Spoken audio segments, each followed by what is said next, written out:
Thank you all for joining us here today. There is a lot of history here, a lot of voices, a lot of advocacy, and let's be honest, a fair bit of finger pointing over the years. But today, something different is happening. For the first time, we're seeing people from across the sector, clinicians, providers, supporters, support coordinators, advocates, everybody coming together, representing themselves and their organisations in a shared space. This isn't about grandstanding. We're not here to take over. We're here to speak. We're not here to speak over the advocacy that's already been happening for many years. We're here because this moment is a crunching point for us all, and it gives us a unique opportunity to act collectively. There are a lot of issues at play, but the price review has created conditions that risk making supports unsustainable. And that affects everybody from providers to participants to advocates, the whole sector. We're not just speaking, we're also here today to listen. We're here to gather data, and we've been liaising across the industry, including people with lived experience, and this is only the beginning of what we're hoping to achieve. You'll also notice that based on feedback, we also have participants, representatives speaking today who have lived experience. We've also chosen to use identity first language today. This reflects our move away from the medical model and our support of the social model of disability.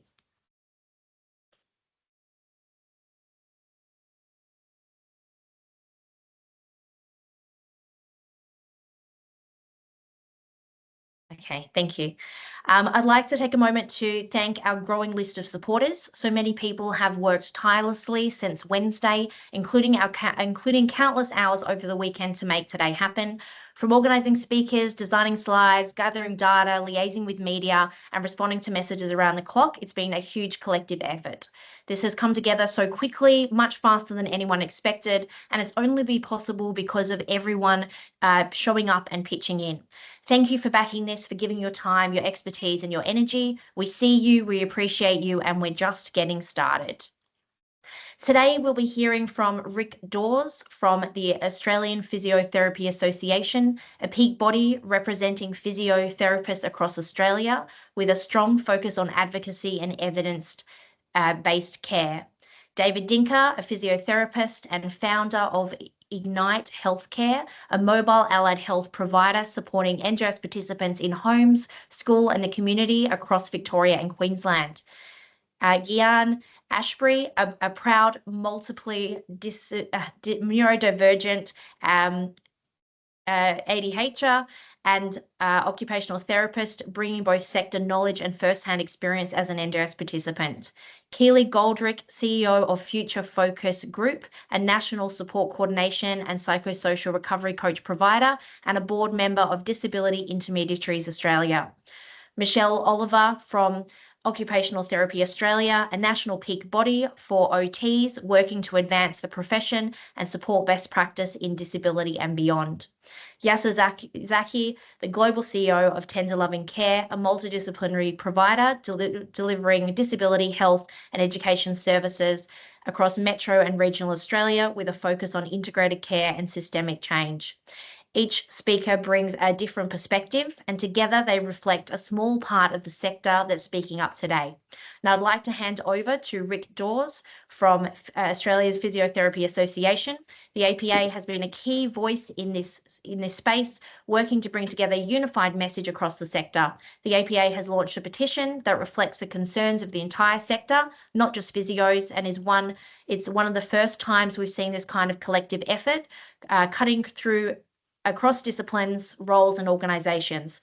Rick will walk us through how that came together and why this moment matters. Over to you, Rick. Hi, everyone. Thanks so much for tuning in. It's great to see such great numbers out there. And I just want to speak to you from the heart for the next few minutes about what's happening with NDIS pricing, why it matters and what you can do about it. But I think we should start with the bottom line. The NDIS's decision to lower physiotherapy price limits will hurt participants. And we've heard from physios across the country saying the same thing. The change will make it harder to deliver care, not because physios and other therapy professionals don't want to, it's because it won't be viable. These are clinicians who have spent the last 6 years working through years of frozen rates, having to adapt to rising rent, insurance, wages and admin, and now they're being told to do more with even less in 3 weeks' time. So this isn't a funding cut, this is a care cut. And it's going to hit people who rely on us the most. So it's kids who need therapy at school, adults with complex needs who can't travel to clinics, and families in regional towns who already struggle to find therapy supports that will visit, sometimes needing physios to drive up to 3 hours. And we're talking about essential healthcare services. We're talking about physio that can keep somebody mobile, keep them out of hospital, and importantly, keeping them from needing much higher care costs down the line. So what are we doing at the APA? We've launched a campaign to fight back.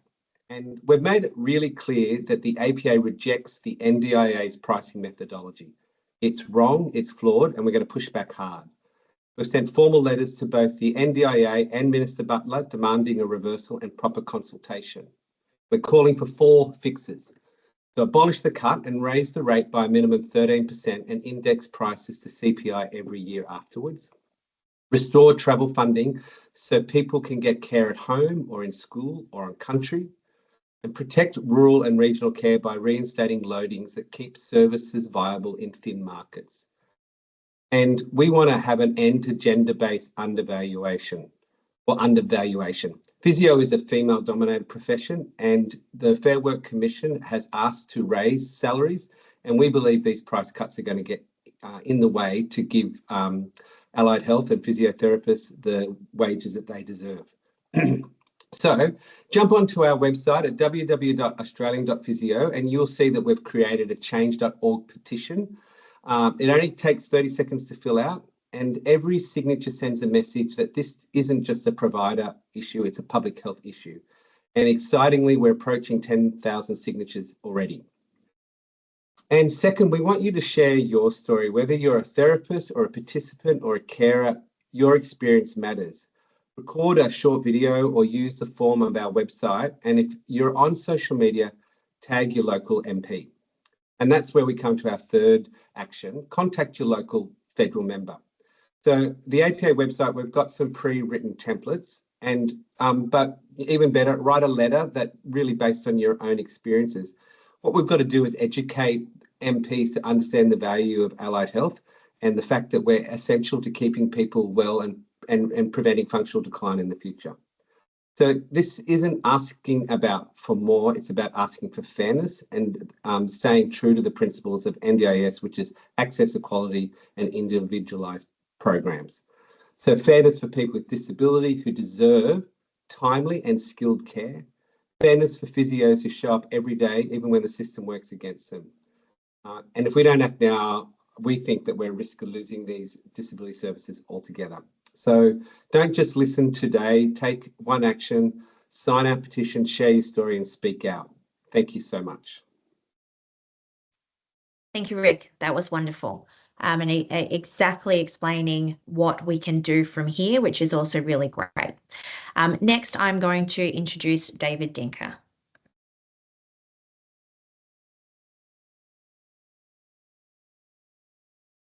Hey, everybody.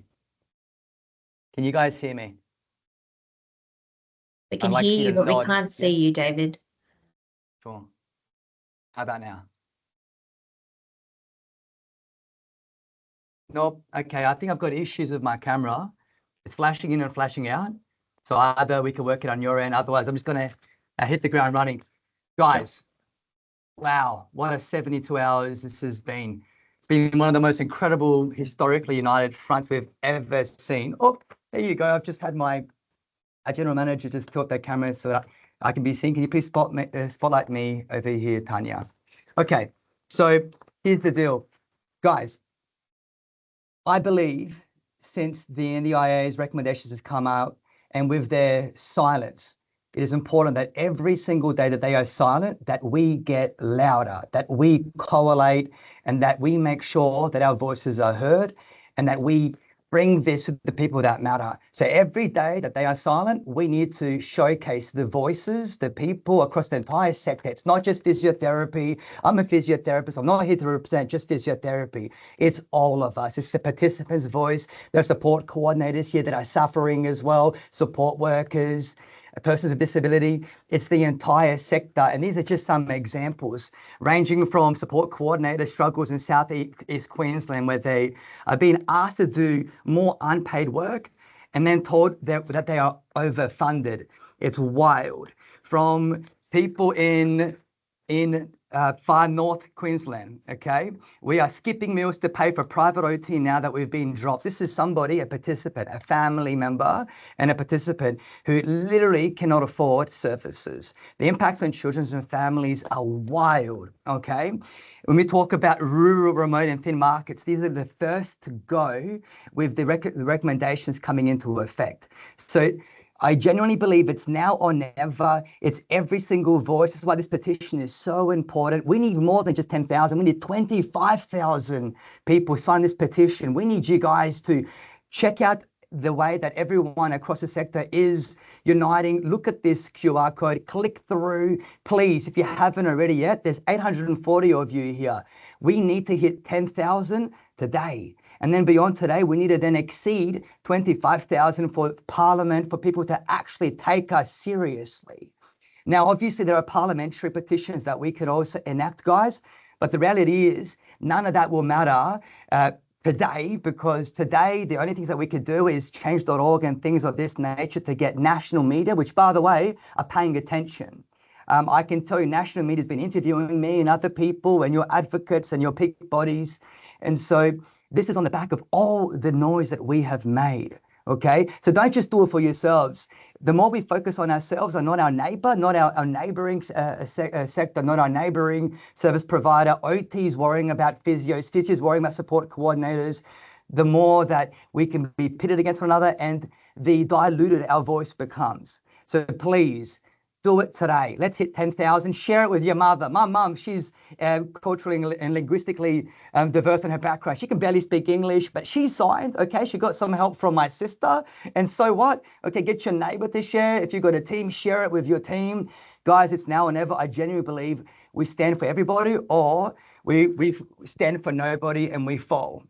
So that's my call to action here. Please, please, please. If I sound desperate, of course I am desperate. There's so much at stake here. So I'm relying on you guys. We stand with you. This is just day one. Every single day, we've got to get louder and louder and louder. And I promise you, you've got people in the background that are fighting for your voices to be heard, myself included. God bless. Please sign the petition, and I'll pass on to the next speaker.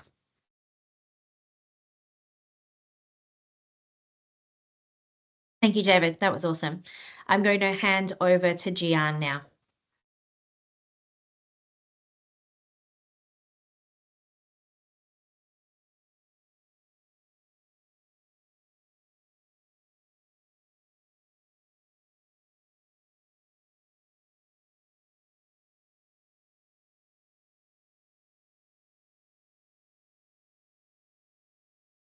Gian, where are you?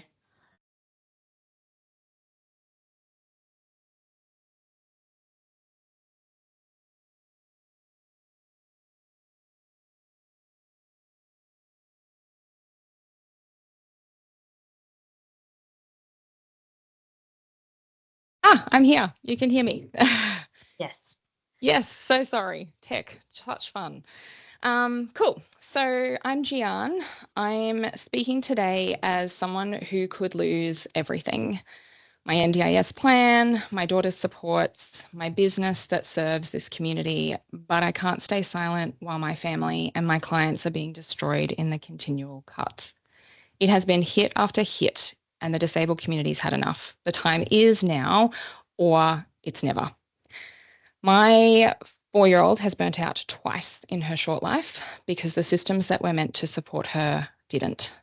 We live in a regional community, and I am very aware of the privilege that I bring to the table as a white cisgender parent with a therapy background, and that the families and participants who live in my community who don't even know the changes are coming are going to affect them They don't have that privilege and they don't know that this is coming. I'm here talking for them as much as for me. How do I explain to my 4-year-old that the government made choices that meant she couldn't access appropriate therapies anymore? They decided her needs weren't worth funding. I'm a participant myself. I'm proudly multiply neurodivergent. I'm an ADHDer with a chronic illness, trying to run a business, provide an affirming workplace for my staff, build my own capacity, all while caring for my autistic child. Our family has made changes to every aspect of our lives, our lifestyle, our home, our work, our beliefs, our income, all to adapt to the needs of our family. And we are absolutely grateful to the support that we do receive from the NDIS. It is essential. And these proposed cuts not only put my function, but put my family's ability to survive on the line. The irony, the NDIS was supposed to enable people like me to contribute. Instead, these cuts push me and countless others towards needing welfare support instead of being taxpayers. I am living proof that investment in disability supports creates economic contributors, and these cuts destroy that. I know speaking up puts me at risk. My plans could be cut further. I could be labelled as difficult. I could lose clients who are scared of being associated with me. But what's my alternative? I watch my daughter regress. I see my capacity to earn an income disappear, my own capacity for independence. With it, my staff lose their jobs. I watch my clients lose not only their independence, but their access to essential services, the access to basic human rights. Watch their children be removed. Watch my community disappear.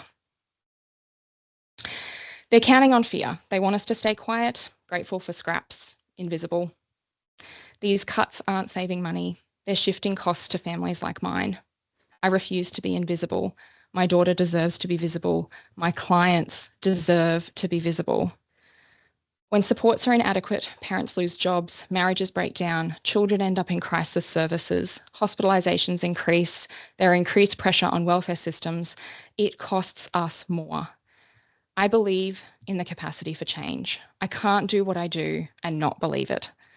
I see a beautiful future for the NDIS where the support for my child to grow up and be a contributing member of society with a full and meaningful life. And without the support of the NDIS, with these cuts, that future might look very different. To the decision makers, work with us. Nothing about us without us. We are not budget line items. We are people and we deserve better. Please use this opportunity to show you see us and that we matter. To the community, I know speaking up is scary, but silence and fear is only going to kill us. Share your stories, sign petitions. You matter. The time is now. It is now or never, and I won't be silent anymore. Thank you. Thank you, Gian. That was beautiful. I think you might have made me a little bit teary there. Thank you so much for sharing your perspective. It's really amazing to hear it straight from you. I'd like now to introduce Keely, CEO of a national support coordination and psychosocial recovery coaching provider, to share some perspectives on the cost barriers that are being faced.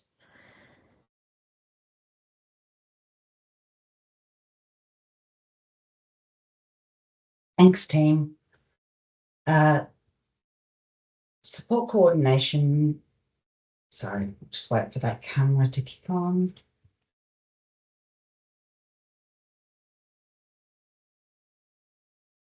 All right, doesn't look like the camera is going to be enabled, guys.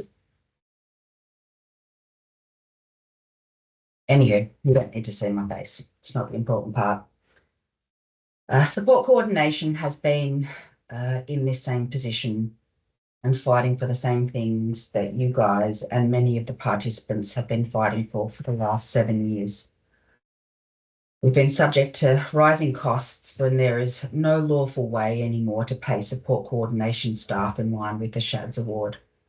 The NDIA has willfully ignored the clear cost modelling for our sector, choosing instead to conceal the financial crisis that's pushing providers to the brink and leaving participants without the support they desperately need.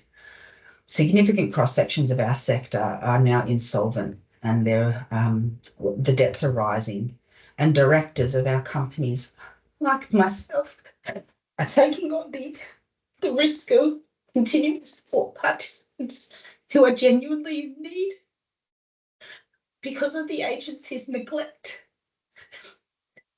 And we can't turn off the reasons that we joined this sector to really be there to support the individuals who we feel most passionately to support. And I know we're not allowed to use the phrase advocate anymore. And if, as the Quality and Safeguards Commission continues to take very decisive action around that word for advocacy, but we are, as support coordinators, we were the people that were there to stand alongside participants as they were going through their struggles. And support coordinators for a long time now have been told that we are the problem, that we are the cause of so many woes and so many failures of the NDIS with regards to cost. So it's very challenging and it's very demoralising to hear that once again that these services that we provide people are being labelled the root cause of the issues for the people that we are here to support. We never signed up to these roles to be used as a tool for compliance. We never signed up to these roles to be gaslit into thinking that we are the cause of the problems. And we never signed up to be part of these roles to have cost be told or be the dictator of whether or not we are successful in supporting people. People's rights to living a good quality life need to be preferenced. Now, in terms of our cost modelling, we know that we're no longer viable. We know that we are no longer able to derive any form of profit from the work, but so many of us are trying to stick it out. We were told at the start of 2016 that in the module 4 of the provider suitability for registration toolkit, the qualifications and the registration requirements, they recommended social workers, peer mental health workers, Aboriginal health workers, mental health practitioners. Those were the kinds of people that they said were suitable to provide support coordination. Fast forward 10 years and all of the incremental increases to the SHADS award, we can no longer afford to pay for the people that the NDIA told us to employ. We can't do it. And yet the NDIA has willfully ignored, prejudicially ignored the signs that our market is failing. By their own account, there are 5,000 providers or less, 5,000 or less, who are actively servicing participants. There are 5,000 who are servicing one participant or less. They are inactive providers. So there's only 5,000 who are servicing the entire support coordination market. And DIA can effectively report that 600 of those are closing every single year. And it is only going to get worse. Every time the NDIA releases an annual price review, there is an absolute wave of providers who leave the sector. So that is catastrophic market failure, regardless of whatever economic tool you measure it by. That is catastrophic market failure. And when we introduce mandatory registration and we say to people, go and spend the $5,000 to get registered, where is that money coming from? That 600 providers a year is going to double, triple, quadruple, and there will be nobody left. There will just be a lot of people who are insolvent. There are a lot of people who are losing their homes, a lot of people who say, we've got tax debts we can no longer manage anymore. And the individuals who will suffer the most for it are our NDIS participants. There's Our sector has nothing left to give. Sorry, guys. I think we all feel you, Keely. I think you've got lots of love hearts all over the screen there. I think what you said is absolutely in line with what everybody's feeling. So thank you so much for sharing such a heartfelt and honest opinion of what it's like actually on the ground as a provider, as a support coordinator.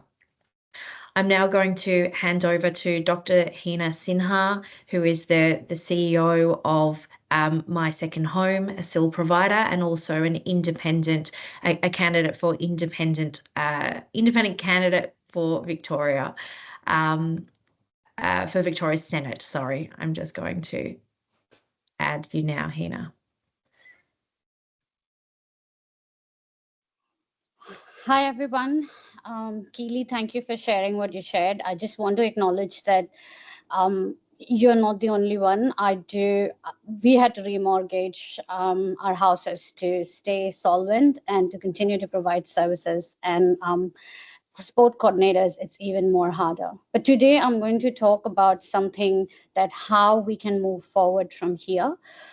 As Tanya said, I ran as an independent Senate candidate in Victoria and broke records by receiving maximum first preference votes. And what I learned through that journey is that, when we are speaking to people from the parliament, it's very important to show the data that we get. So, I might be a candidate and I'll continue to work on my political journey, but I'm also, more importantly, a provider and a mom and an advocate. And I know how it feels like when we are shouting into a void and when nobody is listening to us. So today I want to talk about one thing that can turn our frustration into power, and that's data. When we collect data, your stories, your numbers, your lived experience, we turn these feelings into facts, and facts cannot be ignored. That's why we're asking you to fill out the form. It's not just a survey, it's a tool for action. We're using your responses to build a national snapshot report, and this will be shared widely, not just within this campaign, but with every MP, every media outlet, and every policy maker who claims to care about the disability supports, who claims to care about people with disabilities, who claims to care about having an open and fair market for small to medium-sized providers. Once we release the snapshot report, it's yours to use as well. So you'll be able to take it straight to your local MP, not just with your personal story, but with the backing of real national data behind you. So many MPs hold mobile offices, pop-up sessions in shopping centers or local community spaces where you can walk in and have a chat. But what would really make a difference when you actually have data to back you up on those chats? Just want to give some tips on how you can find out where your MPs would be. So most of the MPs would put their schedule on their social media, Facebook, Instagram, or their website. Just reach for your local MP's name and scroll through their feed, and you'll be able to find out where they are going to be. You can send emails as well, but I have personally experienced that face-to-face conversations with real backed up data really creates an impact. So that's going to be your moment to print the snapshot, share your story, and ask the hard questions to the representatives of our community. When we show up, not just one voice at a time, but with hundreds of aligned messages and data to back it up, they will have to listen to us. And not just listen, they'll have to take this into the parliament. We're not asking for favors. Just want to remind you that we're not asking for favors. We are demanding accountability, and data gives us the credibility to do that. So whether it's through email, face-to-face visits, letters, whatever method you choose, do it with the report in hand so they can see that you're not just talking out of thin air, because it's easier to silence one voice, but it's impossible to silence voices of a lot of people, and especially when it's backed up with data. So before I end, I just want to say that there will be an email that will come out, and there is going to be a QR code where you can fill out the form. Help us build this powerful snapshot. We will aim to finish this report within 24 hours. because when we combine stories, data, and action, that's when real change happens. And it's now or never. So let's do it together, guys. Thank you. Thank you, Hina. That was wonderful. Sorry. Okay, I'm now going to introduce Michelle from OTA to talk to us.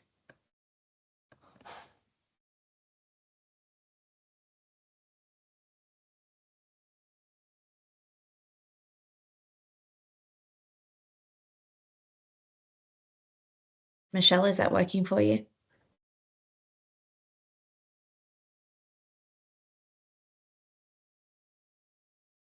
That's working for me now. Can you hear me now? Yes. Thank you. Thank you, Tanya. And thank you, David, for the invitation. And I also just want to say a huge thank you to everyone who shared their stories, their personal stories.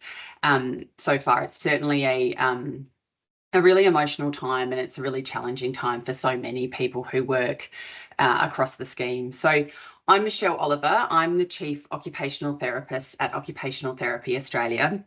And I'm really pleased to have the opportunity to talk a little bit today about the impact that these decisions are having on the OT profession, but more importantly on the individuals that we work with and for. So obviously the continued price freeze for allied health professionals and for OT specifically is significantly concerning. But the biggest concern for us out of last week's announcement was the decision to cut travel rates for therapy supports by 50%. So this has significant impact, and it's absolutely appalling, the decision. So many services that occupational therapists provide need to be provided in participants' homes. It's just not possible for us to be providing best practice services in without going to people's home environments and into their homes. We can't prescribe equipment. We can't do assessment around or making recommendations around home modifications, and you certainly can't do a comprehensive functional capacity assessment if you're not seeing and working with individuals in their own homes and in their own home environments. So what does that mean for OTs? It means that OTs either go out and work and support participants and not be paid for the work that they do, or they simply just can't provide those services to participants. We already know that so many occupational therapists have had to leave working in the NDIS because it's just not financially viable for them. But this cut is just having that next level impact on our profession, and more importantly, the participants. So we've heard from hundreds and hundreds of members over the last couple of days. We're hearing the distress, the anger, the fear, and just the level of anxiety around how the people that they're working with and for are going to continue to be able to access the services and the critical and really important services that OTs provide. I just want to quickly share one story from a member that we heard last week. And we know that the impact on travel isn't just impacting those who live in regional and remote areas. It certainly impacts on metro areas too. But we are significantly concerned for individuals who live in regional and remote areas who don't have OTs or allied health professionals or therapists that live within their community that can provide those supports. So one of our members reached out last week who's, reports having a high number of referrals every week, who can only service so many people. But there is one young man that she works with, and he lives over an hour away from where she lives. So she has to travel to him. He has no way to be able to travel to her. He can't attend a clinic and receive services via telehealth. He just doesn't have the cognitive ability. So for this young man, he's no longer going to receive these really important services because she no longer can travel an hour and not be paid for it.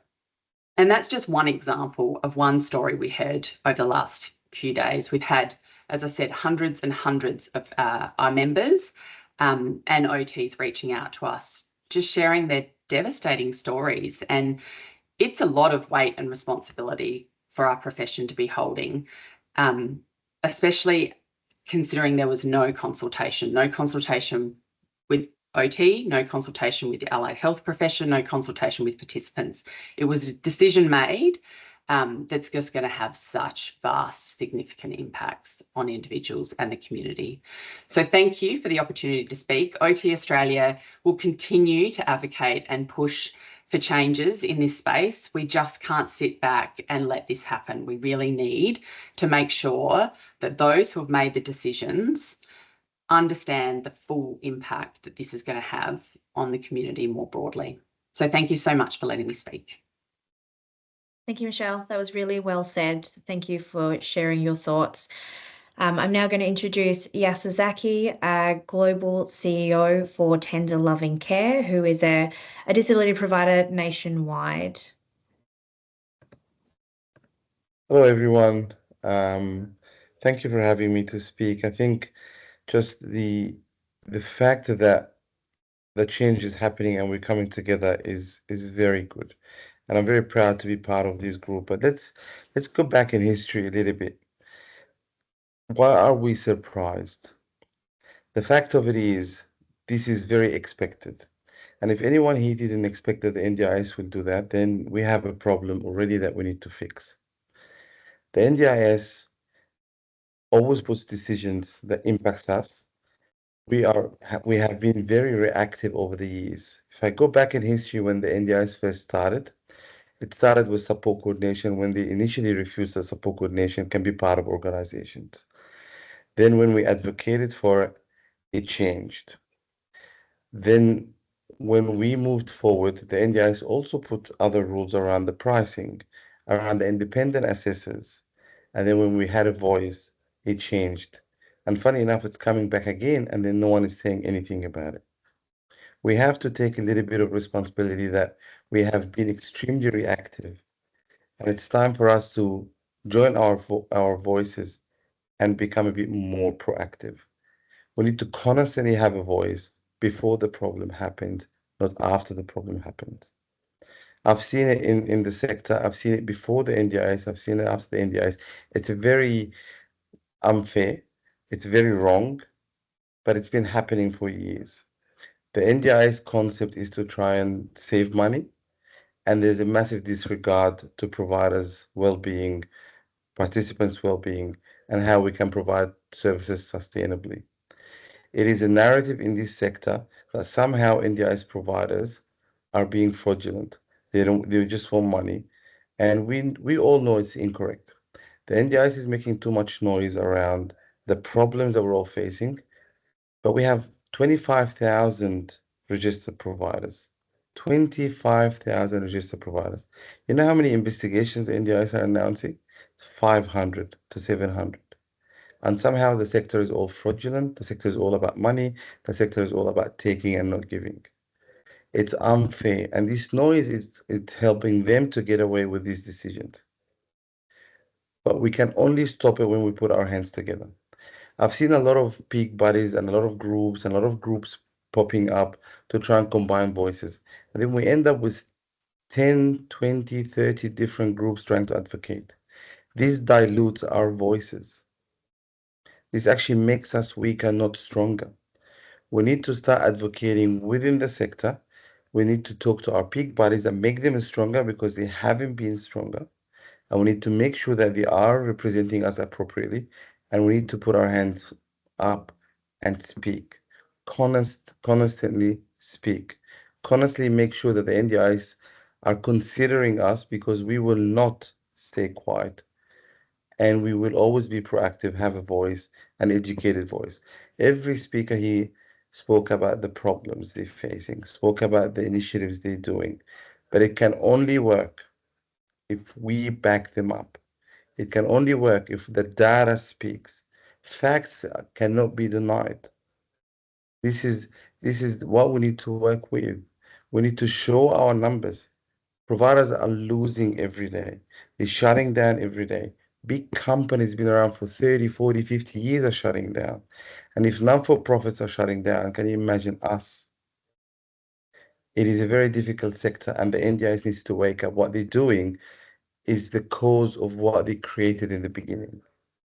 And all they're doing now is they're backtracking on what they created, and we are paying the price for it. Time for us to put our voices together and time for us to change that. Time for us to speak before the problem and stop being reactive.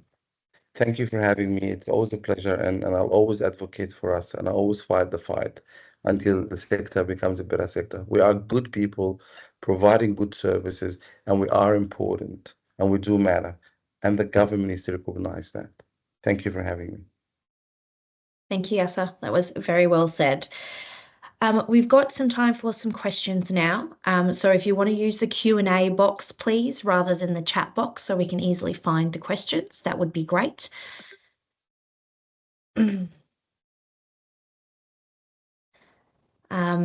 So the first question is about the parliamentary petition. So it's been raised a few times, and I can see it there in the chat a few times also, about why aren't we doing a parliamentary petition? Why have we done a change.org petition? And a really great question. Yeah, would you like to speak to that, Keely? So a parliamentary petition has been launched. What has happened, though, there was a decommissioning of the former processes. So when you put an APH petition in, it needs to be signed off by a parliamentary committee. The skeptic in me says that this is less than unfortunate timing, but those parliamentary committees were disbanded some months ago and are only due to be reassigned after the election at the end of July, and there is essentially a pile of applications for APH these types of inquiries or these types of petitions to be reviewed. We were told that our APH petition was unlikely to be approved and released until mid-August. And so with the time imperative and the fact that we have a set number of weeks to essentially influence the decision for the price review, waiting until mid or the end of August was not tolerable. And so we have chosen to go with the change.org in the hope that we get enough numbers, 25,000 plus, which we can then take to a parliamentarian or a member of parliament to circumnavigate the need for it to be an APH petition. We can actually get those same sorts of effects if we get enough signatures and get a member of parliament to advocate for us. And we do believe that is possible. We just need the signatures. Great, thanks for clarifying that. Rob, was there anything further you wanted to mention about the parliamentary petition?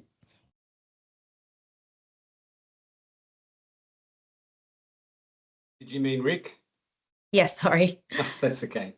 No, I think Keely sums it up pretty well. We have to be really smart in the time frame that we've got, and a change.org petition is the best option we've got to increase the awareness of politicians that this is a significant issue. We've only got till July 1. Great. Okay, the next question that's come in is about the comments around why gender has been mentioned in the petition, that it's talked about gender inequality. Is there anyone who would like to talk to that?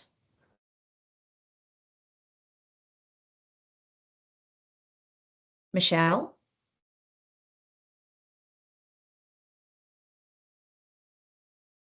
I'm not sure I'm the most qualified person to answer that question. I don't know. There's a few hands up. I'm not sure if they were questions or. I think they are questions. Oh, okay. I can give it. Oh yeah. Okay, Rick, you go.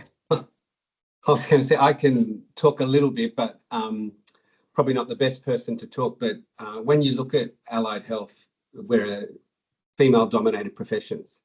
And there's just been a long history of female-dominated healthcare professions being undervalued when it comes to salaries and rates and REM. So we think this is just another example of bias towards female-dominated professions, and we want to stand up against it. You only have to compare health wages to other wages in other sectors, which are much more male-dominated.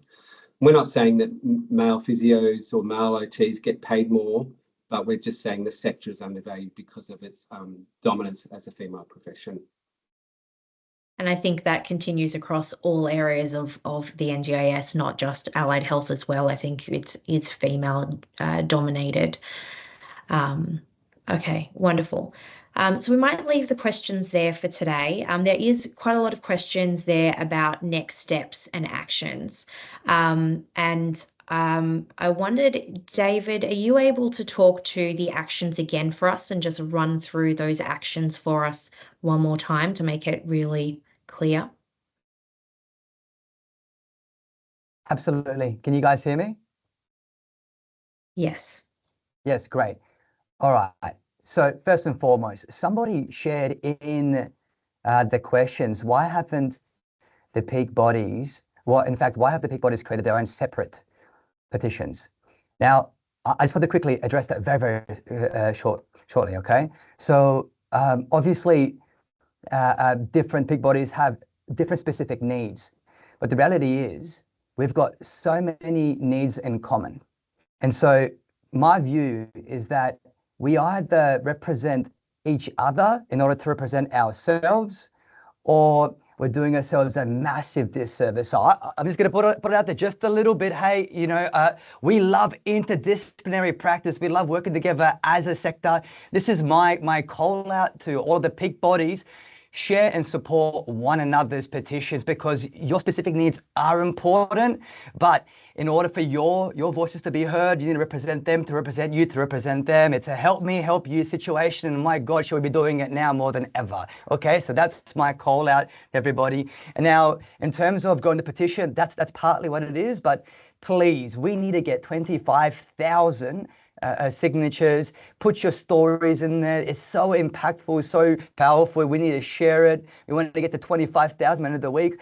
I've got a little bit of a prediction. If we get to 25,000, we're going to hear from the NDIA. We're going to be so undeniable that they need to hear us. So please share it every single way. And we've already spoken about this, Dr. Hina. We need to collect stories and data, and we promise you there will be tangible outcomes from this. We're going to put together reports, evidence from your subjective, turning it into objective, so we can represent and advocate like no one else can right now, because it's now or never. And then overall, guys, it's keep the pressure on, keep the pressure on, keep the pressure on, okay? We need to do it. And if there's any illusion that we've got all the answers right now, guys, we don't, okay? We don't have all the answers. It's been like 72 hours since we came up, since the recommendations came out, and we've been scrambling. So beyond what I've just shared, I'm going to encourage you guys to keep a close eye on what this group here does, because in my view, this is the most unified front we've ever had in years. And as we come up with new answers, and we believe the answers exist in this group here, okay? And not just us as the representatives today, but in your voices. And that's why we need you to collect your stories, your data. If you want to support us, if you want to be a part of something, raise your hand. We will welcome you into the arena with us, because we're all fighting the same fight. We'll keep you guys updated. Thank you so much. Like, from the bottom of my heart, thank you. This has been the most encouraging thing I've seen in ages. Despair, if we continue to despair leads to inaction, and inaction gets us nowhere. But a little bit of action here leads to hope. Hope begets hope. And before you know it, we've got a bit of a heck of a movement going. So thank you so much. Did any of you guys want to add to that at the end there, Tanya? Thanks, David. I think that was very well said. So the actions are on your screen. A reminder that the QR code isn't working just yet. We're building things on the fly as we go, but you will be receiving an email from us after this that will have a link to the form to capture data. And we are putting together a whole lot of other things around. In the form, you'll see that we're asking you to let us know how you can help, what you want to be a part of, how you can contribute to this movement. We really want everyone's voice to be heard. We want all of you to be part of what we're forming here, because it is representing, we're hoping it is representing the whole of the disability sector. So you will receive further communications from us. This is just a start. This is certainly not the end. We haven't quite hit 10,000, but I hope we will in the next couple of hours. I'm just going to refresh to see the number that we're at. We're at 9,522. So we've got about 500 to go to hit our 10,000 target, which is just the beginning. So to recap, we've heard today from just a few voices who are crying out right now. We've heard from people on the ground, people that are holding this system together with whatever we've got left, people doing the work while the floor shifts beneath them. And while each voice has a different lens, clinician, support coordinator, providers, participants, the message is all the same. This isn't just hard, the system is broken. The pricing system specifically is broken. The current pricing model disincentivizes quality. It punishes providers that go the extra mile, and it puts participants' access at real immediate risk. You can't fix that with a few tweaks around the edges. And let me be clear, when we talk about business models and margins in this space, we're not talking about profits. There isn't disability providers driving around in Lamborghinis, although that's what the media would have you believe. What you do see is disability providers skipping their own lunch breaks to call family back. You see them covering travel costs out of their own pockets, and you see them burning out quietly because they care too much to walk away. But caring shouldn't come at this cost. What we're really talking about is this: whether a child gets to see a therapist in person or not, whether someone in crisis can actually access help where they live when they need it, whether a participant progress stalls because their team simply can't afford to show up. That's what's really at stake here. And that's why this movement matters. It's not for businesses, it's not for providers, it's for participants, it's for families, it's for communities who deserve a system held together, who deserve more than a system just held together with goodwill and duct tape. This sector has always stepped up, but we can't keep stepping up covering for underfunding, unclear futures, and unsustainable expectations. If we want the NDIS to work for real people in real communities, the pricing needs to change, and it needs to change now. Because what you've heard today is just the beginning, and this is so many of us speaking up, imagine how more need to share their stories for us all to be heard. Thank you for coming today, everybody. It's been all of our pleasures to have you. A great shout out to David and Eleanor, who have been putting all of this together in the background and really supporting this movement in a big way. I'm honoured to be asked to be part of all of this, and I really hope that if you leave from one thing today, it is that please share this petition loud and wide and far. Start thinking about how you can collect data and share your stories, and keep the pressure on, keep being noisy, keep pushing it forwards. It really does take all of us to move this ahead. And if we're fighting, we need to do it as a united voice. So I'll leave it there. Thank you everyone for your time. Please keep in touch, and we look forward to meeting with you again soon. Just a reminder that the link to the change petition's in the Q&A. Thank you. Thank you, everybody. Let's go. Thank you.